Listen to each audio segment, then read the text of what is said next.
nasusunog. Ang init! Bugnot ka na ba sa init ng panahon?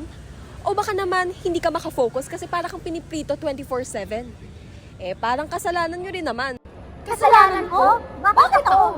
According to Laudato Si, a very solid scientific consensus indicates that we are presently witnessing a disturbing warming of the climatic system. Hindi yan bigla na lang nangyari.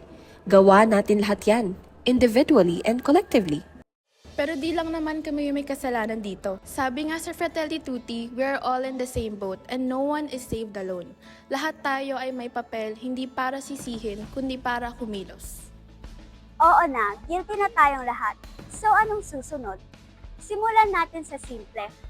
Iwasan ang single-use plastics. Small deed pero may ripple effect sa environment. Tama ka naman.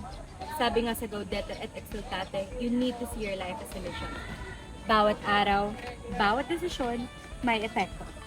So, mission accepted for the planet, for the people, for the future.